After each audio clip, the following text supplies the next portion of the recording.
guys, it's Michael from Nomadic Insights. In today's stream, we're going to be taking a look at more of the FTX controversy and what's been going on with that.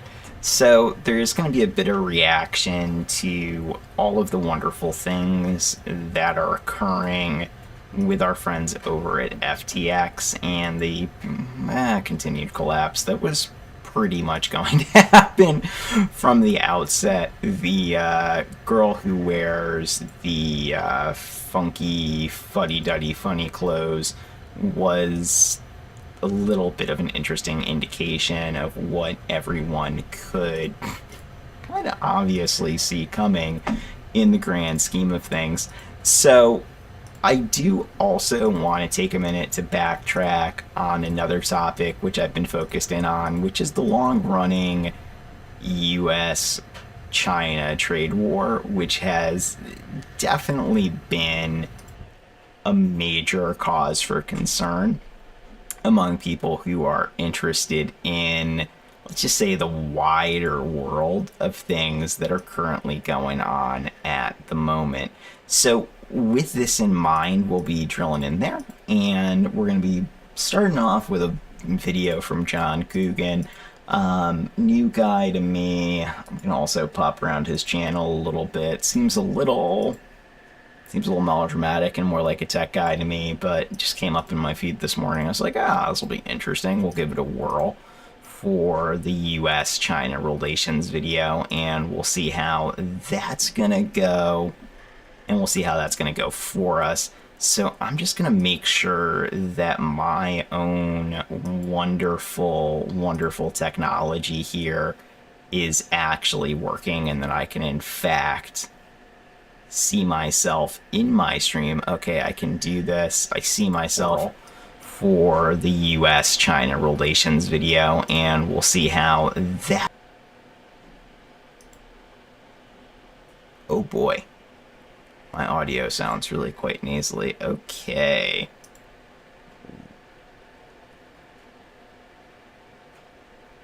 Oh.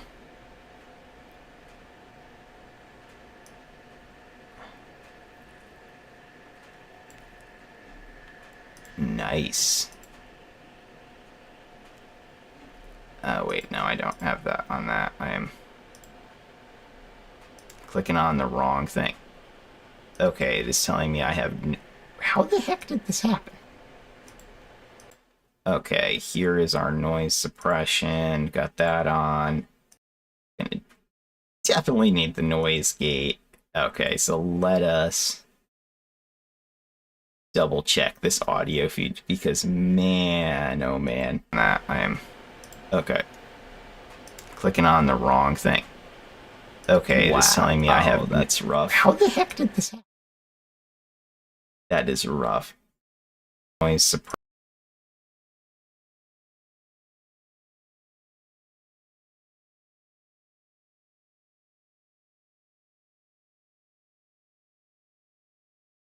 Oh my.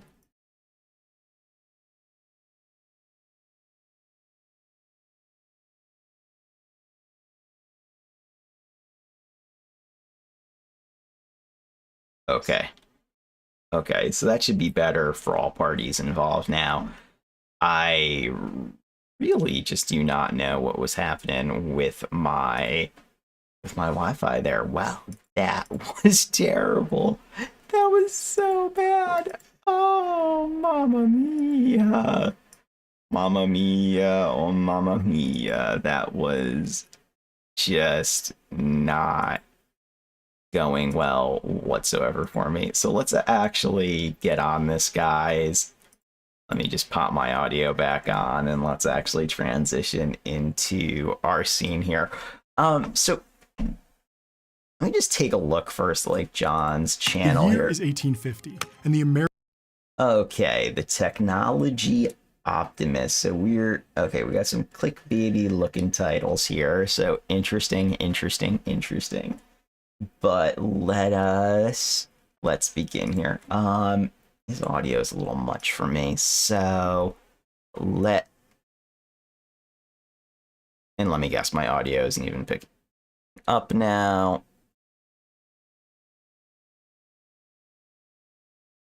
Hey guys, can you hear me? This doesn't even make any sense. I literally have no idea what's going on with my technology. Hello?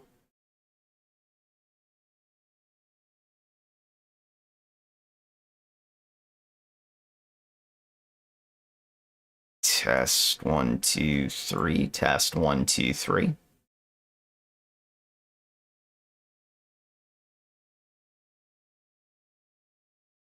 Okay. My audio filters are again like totally gone. I literally have no idea what's going on with my technology. Okay, this is working fine now. This makes like hello. Makes no sense. America and China are officially at war. Okay, test 1, 2, 3. Test 1, 2, 3. So let's actually dive into this now. So one of the things that I want to focus in on is just what's going on between China and the United States. So for a long time, I am what you might call the China skeptic, or the original China skeptic, based on what is going on between the United States and China. There's been a lot of background conflict between both countries. It has produced quite an interesting little situation for us, but let's get rolling here. Okay, so perfect. At least economically speaking. 人民子弟兵永远是保卫祖国的钢铁。 So For the last few this music is very suspenseful and very melodramatic. I really don't feel a technology optimist here. I feel like we're ginning up some controversy, trying to do the audio mixing and really make this extremely epic. So that is definitely interesting, to say the least. So let us continue. decades, China has been waging a covert economic war through state-sponsored hacking, corporate espionage, and market restrictions. Okay. The United States. So this is something that, you know, the United States has pretty much tacitly allowed, you know, China to effectively develop through the use of US technology.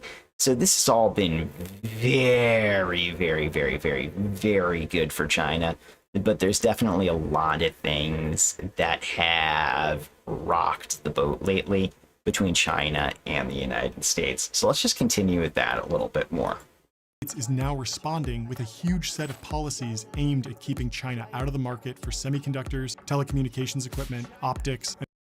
So I think this is kind of, you know, a silly statement here that the US is just now, you know, the US is just now responding, or, oh, hey, the United States is finally, you know, is finally doing something. That's not necessarily the case. And there really is a lot that's currently going on, which is, you know, in fact, inhibiting China's rise, or there have been numerous actions taken by the US government to deal with China.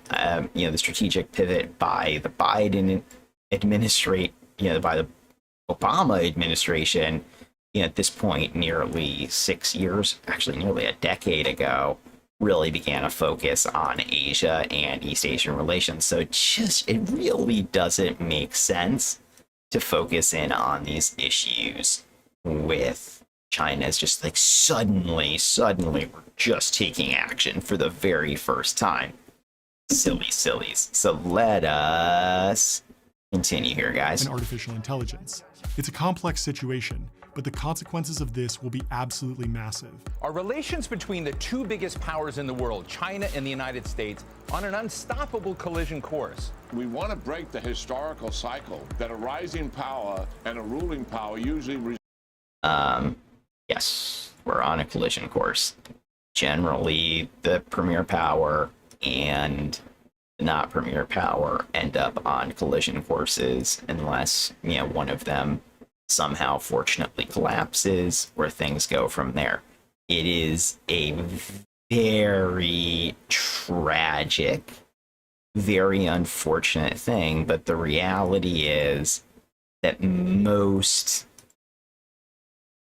conflicts, most things do, they really do end badly, and there's not really a lot of positive benefit between these conflicts, yet both do begin this cycle of conflict. So whether it was Britain and Germany at the start of the 20th century, Rome and Carthage, Greece and the Persian Empire, this is a very cyclical pattern where these conflicts or resolutions do result in some form of warfare.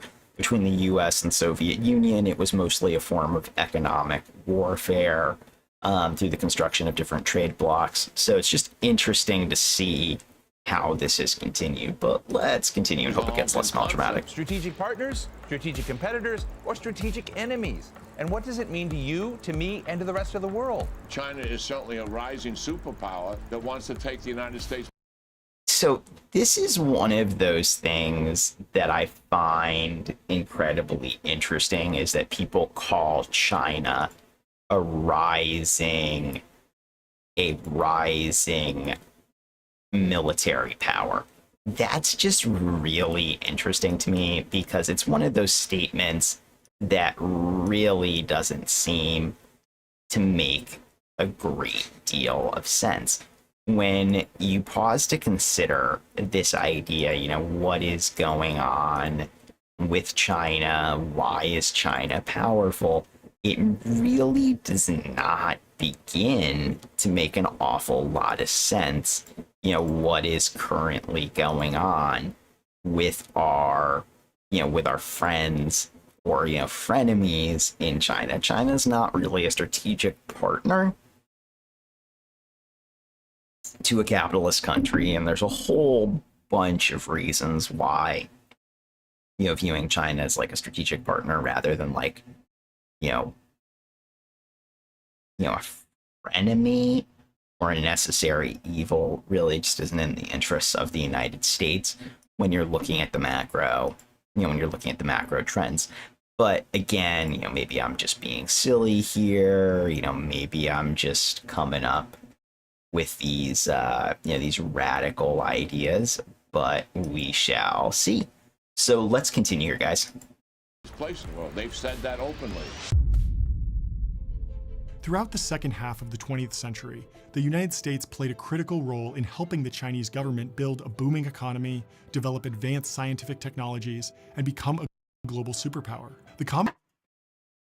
So this is one of the things that is very important to China and took place under Mao. It's one of those things you really need to pause to consider, which is, the United States has always,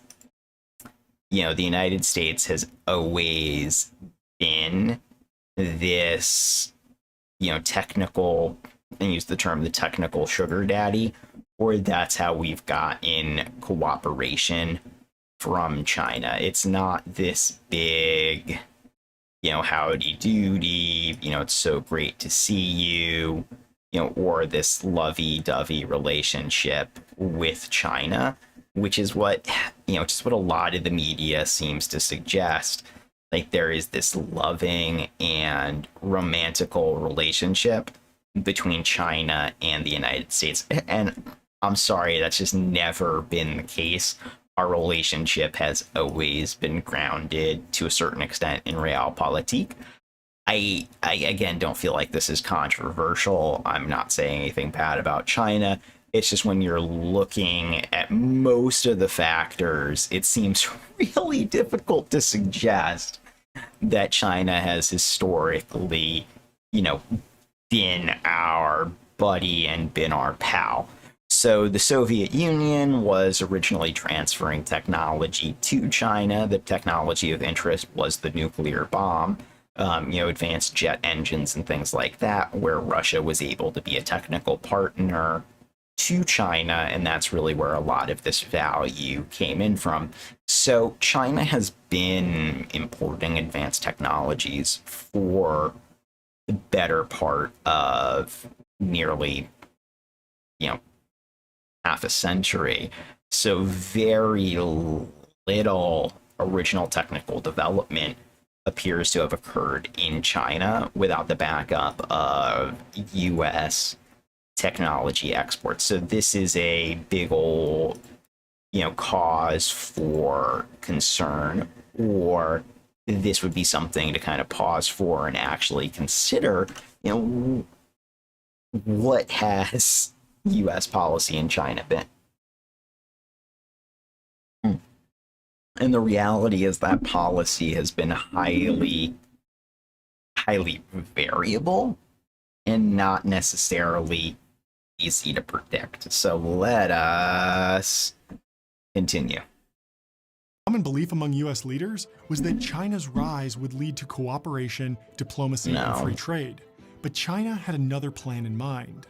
The China Dream was less about cooperation and more about replacing America as the world's dominant superpower. Just as America had replaced the British Empire, China was planning to leapfrog America, all without firing a single shot. The China plan was simple: leverage low-cost labor to develop a booming manufacturing sector, all while importing complex technology to build up future industries.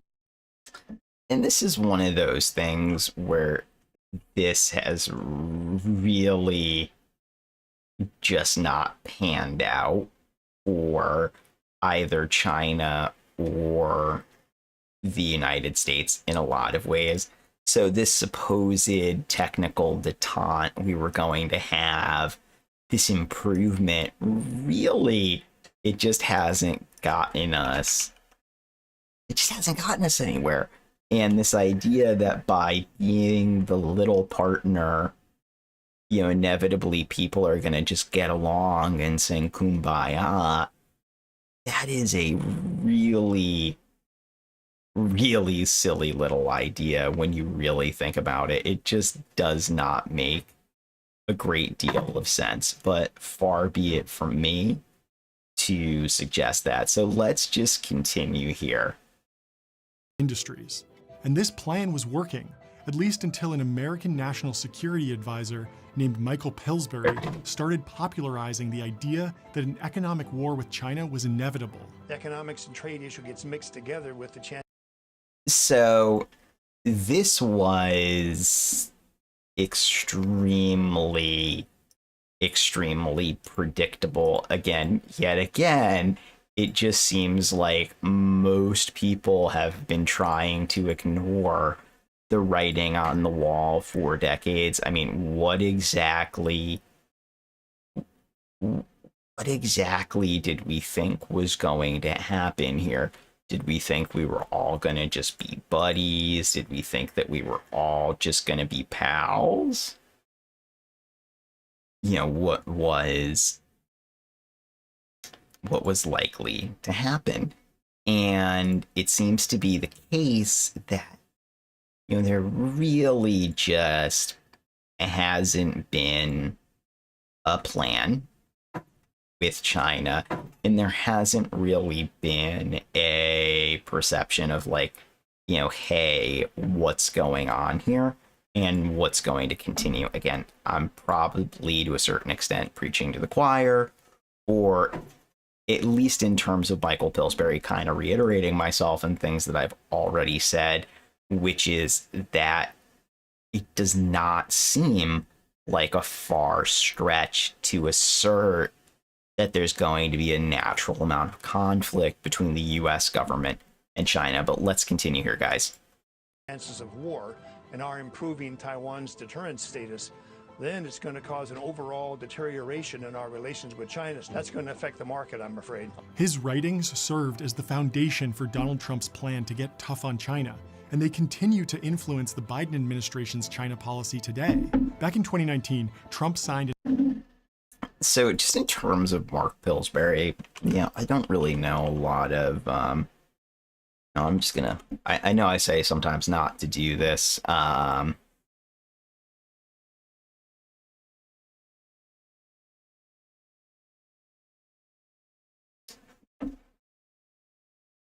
yeah, I mean, so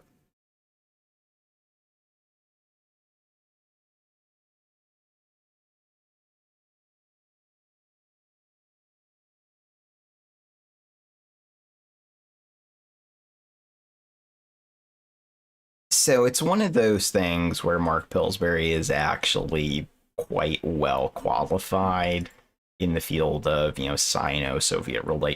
Sino-American relations, since he does actually have a PhD in Chinese and has spent most of his career analyzing China.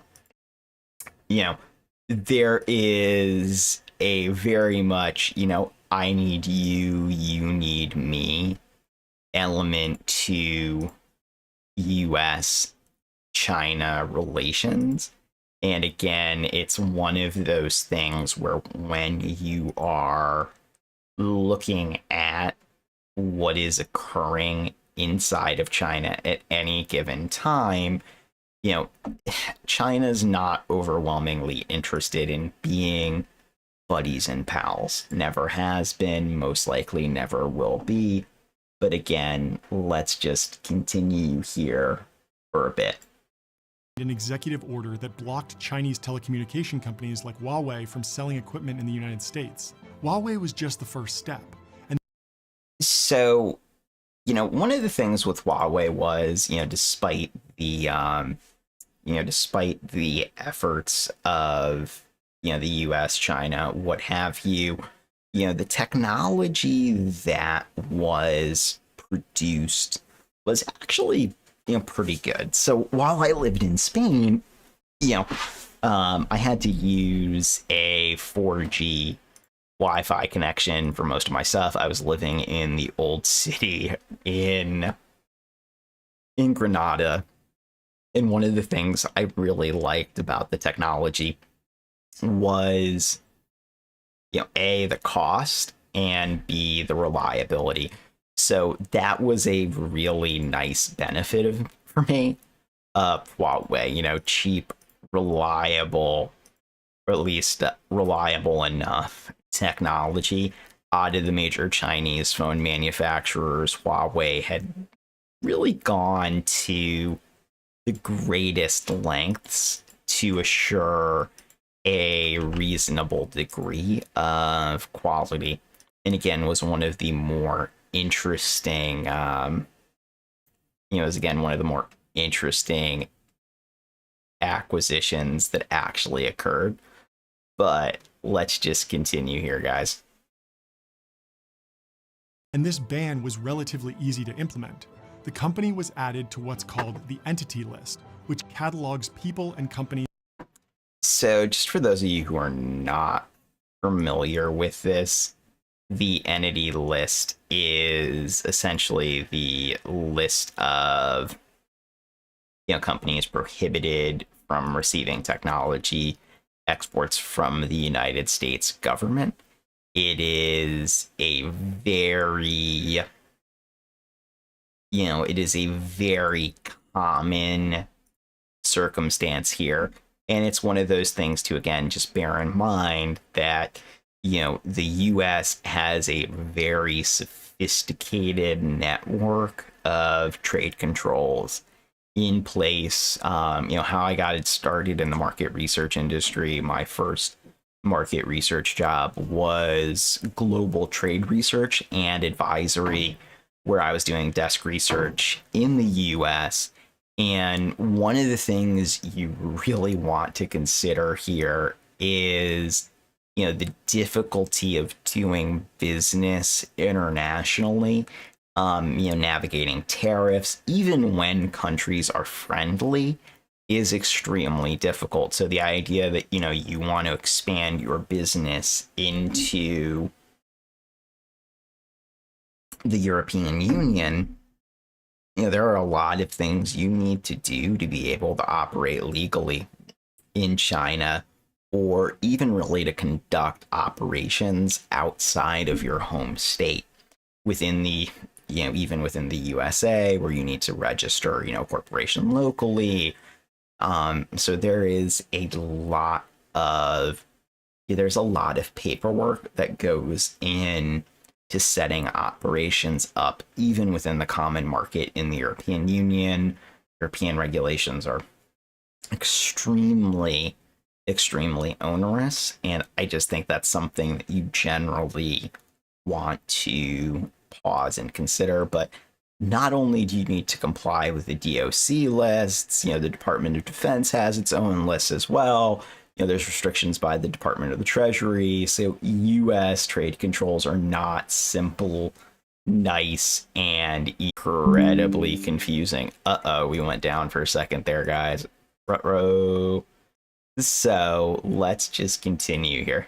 Supporting or engaging in terror acts. Now, no one was saying that Huawei, which is best known for making smartphones, was building bombs or anything like that. It was a little more complicated. See, the list includes anyone who helps enhance the military capability.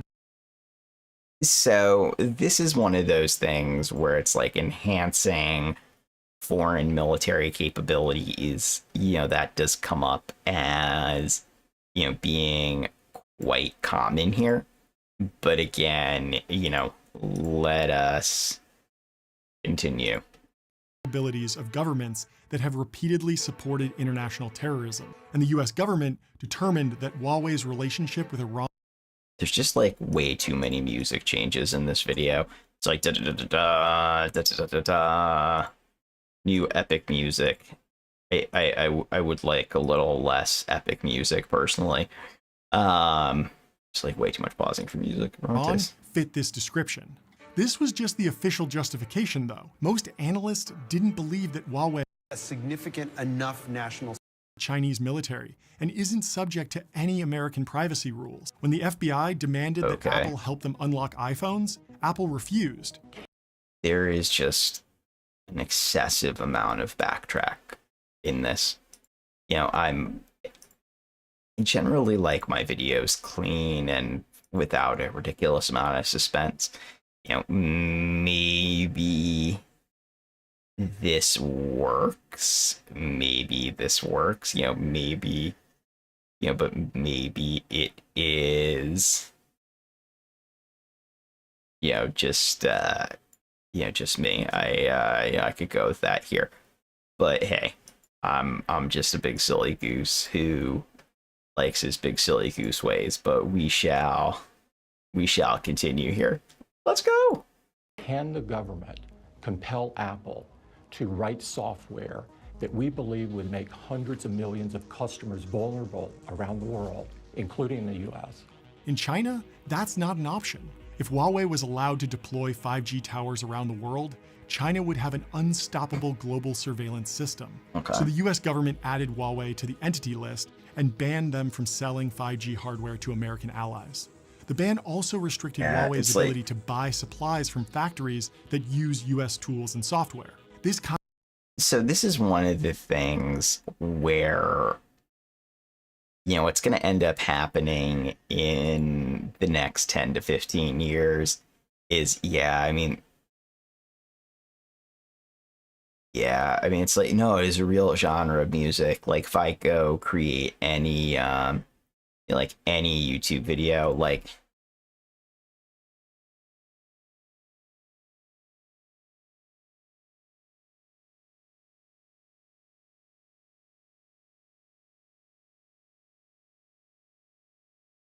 it's just like your backtracks. It just kind of drives me a little, insane. But, again, one of the things from a research perspective is, this was this was coming. I mean, it was coming, and it was coming hard for China. This idea that somehow, we're going to get along and everything's going to be fantastic.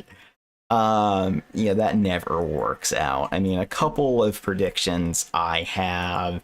I see a lot of the more advanced technology manufacturing migrating to, other markets such as, or at least markets that are less hostile to us here in the United States, such as, I would say probably, India, the Philippines, and Vietnam.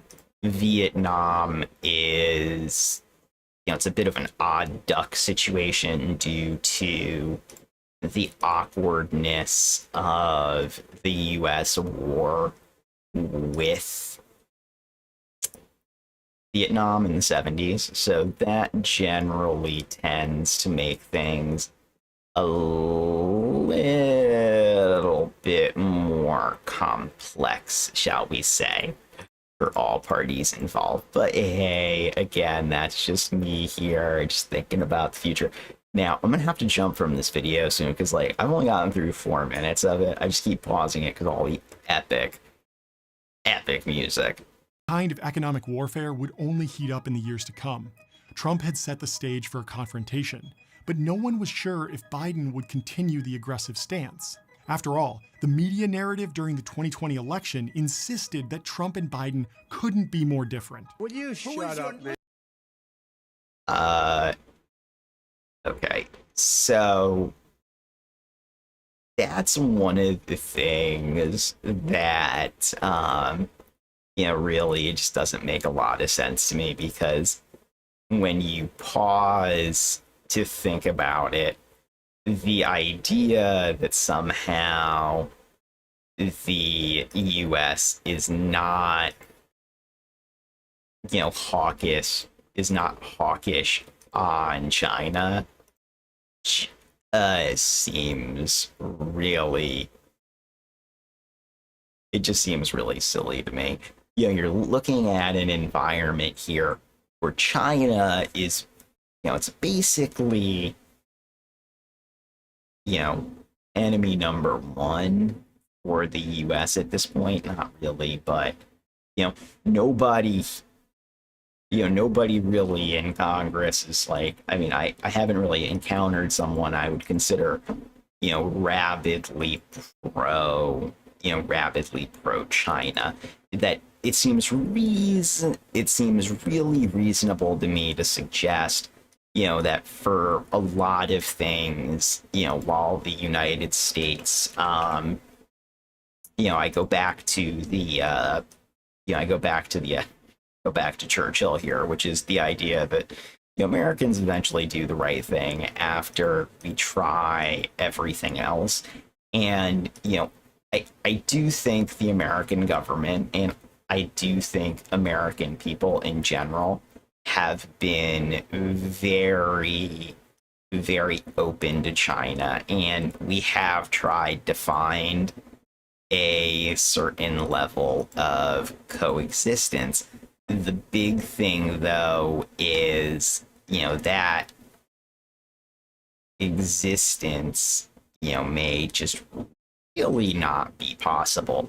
It's, it's something you need to pause to consider a little bit, but inevitably, peaceful coexistence or, maintaining a relationship is a bit of a two-way street. And I do, there is a real politic here where I'm not naive enough to believe that U.S., foreign policy is going to be China's, it's going to definitely operate, in the interests of the United States. But, if China wanted to be an economic power or non-military, like the European Union, I don't see a lot of, U.S. opposition to that. If, for example, there was going to be more, to a certain degree, more liberalization or something like that towards, it's really rough to say. I mean, there's just so many ways it could have honestly gone, and it's rough towards a certain extent to, really dive into what occurred, between the US and China, but we'll see in the future here. Listen, first of all, I guess I'm debating you, not him, but that's okay. I'm not surprised. The fact is that everything he's saying so far is simply a lie. I'm not here to call out his lies. Everybody knows he's a liar. But you I just want to make sure. Joe, you're the liar. I want to make sure. Graduated last in your class, not first in your class. Watching news coverage made it seem like they disagreed on every single issue. But here's the weird thing. When Biden took office in 2021, he didn't change course on China. Dealing with increased US-China competition had become a bipartisan issue, so Biden doubled. So there's this really, there's this thing about Americans where it's like, people assume, we'll beat the crud out of each other, but once there's kind of this external, not American thing where it's with China, populists are let's deal with China. And the Democrats are looking for let's deal with China. So the external becomes okay. To a certain extent, throw a dog a bone here. But hey, that's just me. But let's continue. Down. First, he passed the CHIPS Act, which set aside $52 billion in grants and incentives for US semiconductor manufacturing. Yep. This was a big deal because it was the first time that the US government had publicly acknowledged that America was falling behind. America's share of global semiconductor manufacturing had fallen from 37% in 1990 down to barely 10%. Manufacturing semiconductor chips is critical to enabling the development of future technologies, but America was struggling for three key reasons. First, so this is one of the things that is interesting, or I at least think is worth considering, which is that the United States startups have never really been heavily focused on what I will call the technology element, or really the hardware. We've been mostly focused on software innovation in the Silicon Valley. I think that's been a really, really natural progression, in a lot of these discussions. So one of the big things with let's just say the decline of the real economy, or even, the decline of hardware, really US innovation it's really just not been concentrated on, backbone hardware. So that is something, you really, could pause to consider, which is, what's going on with this, what's going on with this technology, why is this occurring? Again, the investments in hardware by the US, have really been, just pretty anemic, to say the least. We're generally, much more focused on software, bioengineering, whereas hardware, not so much. Not really so much so semiconductors, or the things running that, there's just been really no, compelling interest to, really embrace that full on. But, let's continue here. investment in semiconductor startups had fallen significantly. American venture capitalists had been focused on chasing software companies that didn't There's need just as much much money to better scale. valuations. Instagram raised less than $60 million before selling to Facebook for $1 billion. WhatsApp also needed just $60 million in funding, and they sold for $16 billion. Semiconductor startups need a lot more money up front, and it's also a lot riskier. That risk led to America falling behind, both in the number of semiconductor startups getting funded and the amount of money getting invested into them. Alone, this wouldn't be such a problem. But it wasn't just American startups that were struggling. Large manufacturers weren't investing in the United States anymore. This was because while other countries were subsidizing chip manufacturing, the United States government was actually penalizing it. Over-regulation had led to long lead times to start new projects, with approvals taking years. Instead of offering tax incentives to chip companies, most of these new projects were penalized by the government for even trying to build. This led to factor number 2, declining investment in semiconductor. That's just the thing where it's like with semiconductors themselves or with these chips, again, you know, more basic manufacturing, more, you know, it really, you know, it does, again, really just depend, but there are quite a few things to just kind of pause and consider here, but let's continue. Conductor equipment in the United States. Lastly, even if the investment had been there to support these projects, the talent just wasn't. The United States is falling behind in STEM graduates, and for the past 2 decades, the best jobs for engineers were all in software.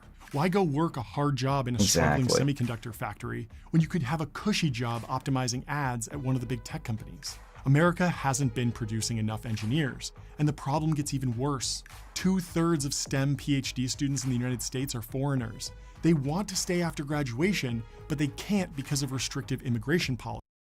So, again, this is one of the other things with this vast engineering shortage. I'm really not sure if that's necessarily true with like the shortage of coders. You know, people do these jobs to a certain extent. So that's just, you know, that's again just one thing to pause and consider. But hey, that's just me. So let us continue onwards. So the first step in turning the ship around was just to throw money at the problem. And that's exactly what the CHIPS Act did. But reinvigorating a dying industry is no easy task. 2 of the biggest semiconductor manufacturers, Intel and TSMC, both have access to the same equipment, but only TSMC can make the best chips profitably at scale. Understanding the evolution of these 2 companies over the past few decades is crucial if we want to predict what will happen between the US and China. So again, this is one of those things where, you know, it's TSMC and the US. So a lot of the foundry operations, a lot of the things that have been going on in that space are, you know, it's a bit indeterminate. And there are a lot of things to yet again, you know, kind of pause and consider here. And again, I personally just don't feel like, you know, a lot of the content so far here has really hit the nail on the head with what is the main driver of, you know, of US-China conflict. But hey, maybe that's just me. And maybe I'm just a crazy person, perhaps. But we shall continue. Intel and TSMC are semiconductor manufacturers, but their approaches couldn't be more different. Intel is integrated, meaning they both design and manufacture chips. This is why you'll see ads and product reviews for Intel-branded CPUs all over the place. They make the chips, but they also sell them directly to consumers under the Intel brand. You'll never see Linus Tech Tips reviewing a TSMC-branded processor, though. That's because TSMC is a pure-play foundry, and So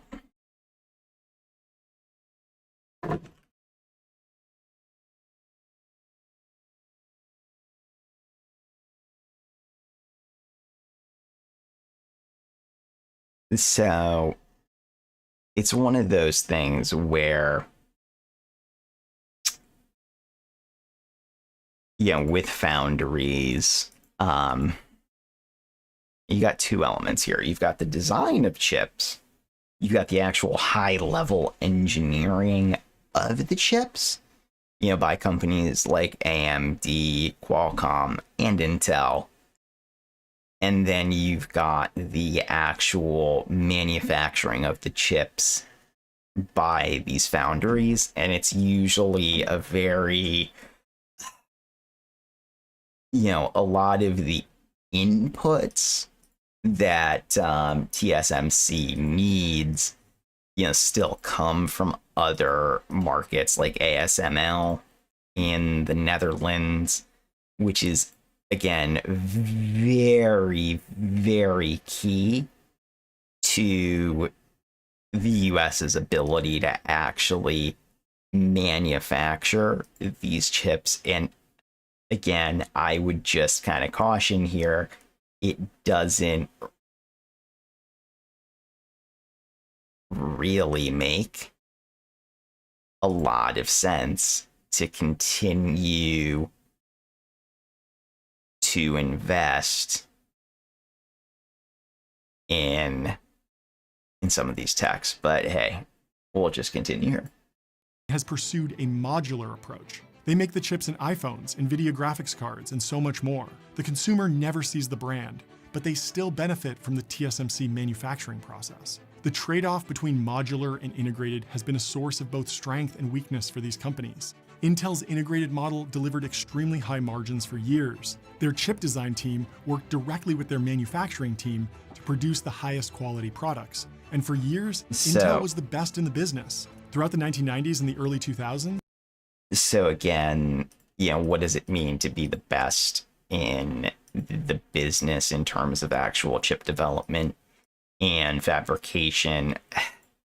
These terms just really don't seem to serve a lot of use. And there are so many layers to chips and chip production that, again, it's a very simplistic argument to say, hey, this is what we're going to be doing here, hardy har har. So, while there is a certain edge with the manufacturer of certain cutting edge chips or wafers, the idea that Intel is significantly behind competitors such as AMD, or that, within at least the CPU market, Intel doesn't enjoy a market leading position, that's a stretch, man. That's really just a stretch. So again, maybe it's just me. But I just do not see that really being the case. But let us continue here. CPUs were getting a lot better each year. Every new Intel chip was better than the last, so they kept upgrading their manufacturing plants to support the latest and greatest products. These chips were top of the line, so Intel could charge a high premium for them. There was a problem though. Because the Intel chip design team took orders from the manufacturing team, they routinely had to design chips that would work with the equipment that they already had on hand. They were making great profits, but failing to keep up with the cutting edge of manufacturing. TSMC took the opposite approach. They didn't have a chip design team. Apple, NVIDIA, and their other customers were the ones designing chips, and they demanded the best from TSMC. Chip fabs are insanely expensive to build, but once you have them up and running, the individual chips are relatively cheap. TSMC was able to capitalize on this. They still have fabs that are more than 20 years old pumping out chips every day. Plenty of companies need cheap chips to power basic products like toasters. So that's, again, one of the things to pause and consider, that, how much of this manufacturing capacity is new versus old. the scales of, we're basically debating outsourcing, in which part of the chain adds the most, adds the most value. Manufacturing itself it's not generally, it can create a lot of the value in physical products, but again, the earnings are so much higher on the designs and the intellectual property. So the value add is the design of the technology and the implementation, and not necessarily the manufacturing of the technology. Because you could argue that, Tesla could just as well produce its cars in Mexico, and it wouldn't really be a loss of necessarily quality. And that's just one of the things where the US is still designing and enjoys a leadership role in the design of the technology more so than its simple manufacture. And while these manufacturing processes are incredibly complex, in terms of order of magnitude of complexity, when you're looking at like steam engines versus, previous manufacturing methods at the start of the early industrial revolution, it makes a lot of sense. Now, there are certain industries where you have a divide where it's like the munitions industry, or let's just say the manufacturer of firearms, where, are these chips considered, a basic military good? Is that technology critical to a national security interest? And, in areas of advanced chip manufacture, the United States with Intel's design, the idea that Intel is not the industry leader is a little facetious. While AMD's chip quality has really improved in things like its graphics cards to compete against NVIDIA, the idea that most advanced, at least consumer CPUs and even CPUs inside of more advanced electronics, it just seems a little, and that's one of the things I'm having difficulty reconciling here, where people say TSMC manufactures, advanced chips, but it's really a question of, who designs the world's most advanced chips.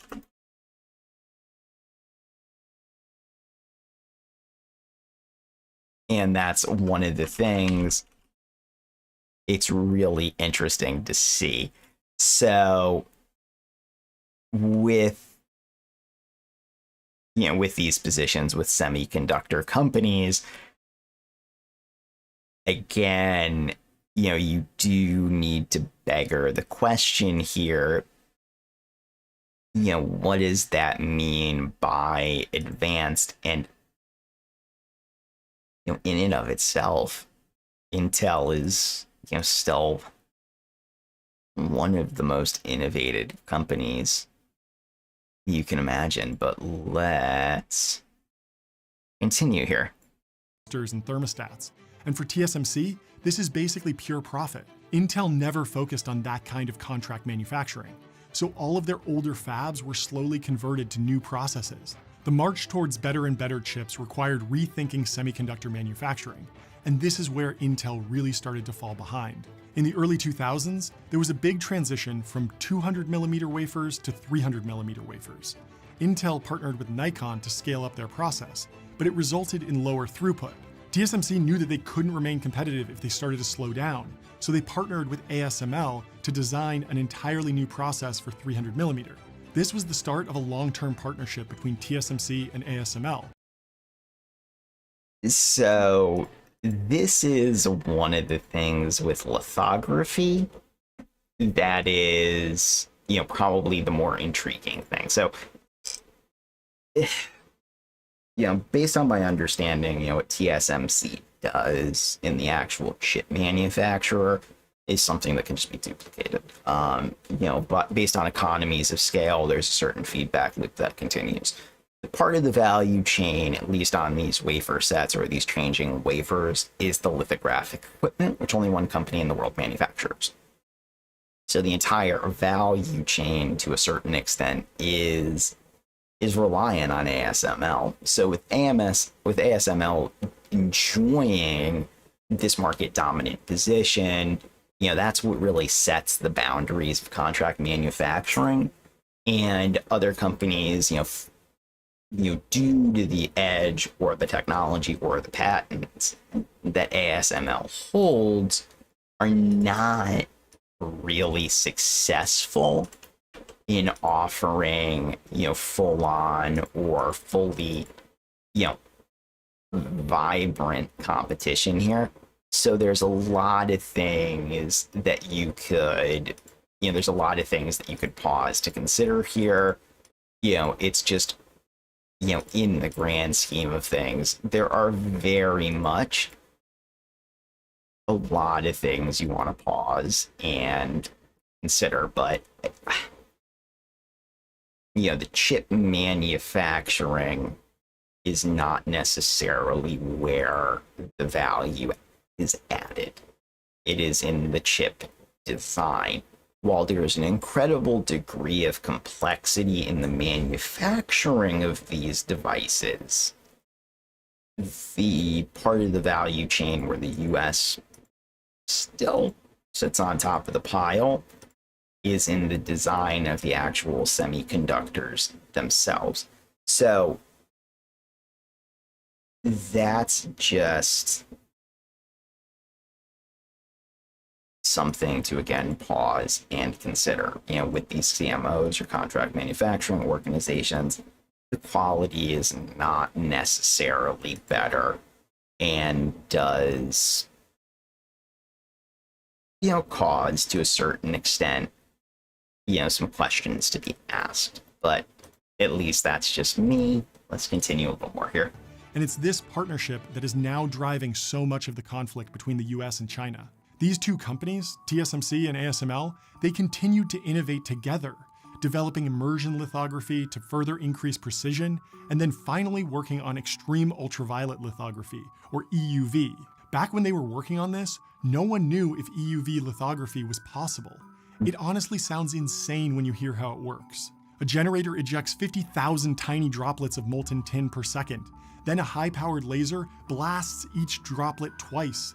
The first blast shapes the tiny tin, so the second can vaporize it into plasma. The plasma then emits extreme ultraviolet radiation. So again, these really advanced processes involved in the manufacture of the chip, those need to be done once. They don't need to necessarily be done multiple times, nor does the capacity, at least in an interconnected world with globalization, these innovations only need to occur in one area. But again, it's putting it all together, having the technology in place is, again, where a lot of the value comes from. But there are definitely advances in the manufacture which are important to consider, but I don't see where this idea of focusing on exclusively manufacturing versus chip production. So we could have more advanced chip manufacturing if US companies have really focused in on manufacturing. But that really hasn't been the focus. More advanced forms of manufacture, more advanced forms of production have really shifted out towards